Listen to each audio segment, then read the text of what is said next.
Et je suis nostalgique de l'ouvreuse, de la fille qui passe avec son panier en osier, avec les bonbons créma, avec tout un rituel du spectacle qui fait qu'on y allait en famille. On y passait un moment rare. C'était pas du tout ordinaire d'aller au cinéma. Et je l'ai retrouvé souvent quand j'étais en province. À un moment donné, à Cahors, j'ai été dans un cinéma, je ne sais pas non plus s'il existe toujours, mais il y a une vingtaine d'années de ça. Et dès que j'arrive, je vois tous les panneaux publicitaires des commerçants locaux en feutrine. Et je trouve qu'il y a un charme incroyable à être en proximité avec sa région, avec son lieu. Donc j'ai un très beau souvenir de ce cinéma.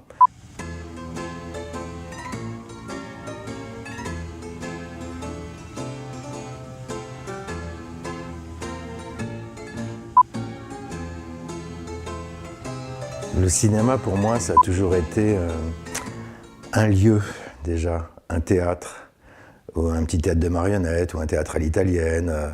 J'aime quand les cinémas ont encore un orchestre et un balcon. Et mon premier souvenir, d'ailleurs, c'est très clairement identifié à un cinéma en Seine-et-Marne, à Coulommiers, où j'ai passé toute la séance derrière le fauteuil, caché, à avoir très peur, à trembler. J'avais 5 ans et c'était Blanche-Neige. Et vraiment, mon premier souvenir, c'est pas un écran, c'est le velours rouge du fauteuil. Et aujourd'hui, j'ai du mal à me déplacer dans des salles qui sont toutes en plastique, en chrome, avec des pop-corns transgéniques. J'associe tout ça à une sorte d'industrialisation qui a toujours été le cas, puisqu'on sait bien que les studios hollywoodiens n'étaient pas des enfants de cœur et que c'était des pragmatiques et des financiers.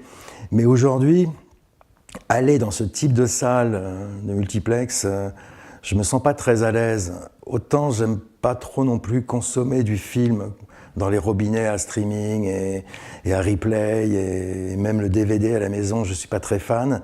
J'aime être dans un lieu avec les gens, même si c'est parfois un peu gênant, encombrant, parce qu'il y a des gens qui ont moins d'éducation, mais en tout cas on est tous ensemble. Et il y a un partage, il y a cette idée de vibration commune et de la toile qui nous domine, voilà, qui est juste en face de nous. C'est ça le cinéma pour moi. Je vois pas en quoi c'est si intéressant que ça de voir des images animées. Vous sortez dans la rue, vous voyez la vie, vous la filmez sans caméra. La vie est là et elle est souvent parfois plus puissante que la fiction. J'aime l'idée que nous sommes dans une mise en lumière et dans une théâtralisation de la vie.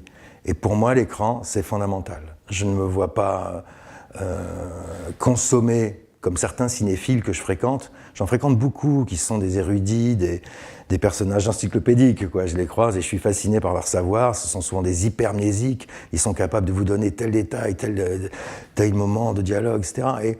Mais je ne me vois pas consommer du film autrement que devant un écran. Voilà, c'est tout simple. Et c'est l'archaïsme même du cinéma qui me séduit.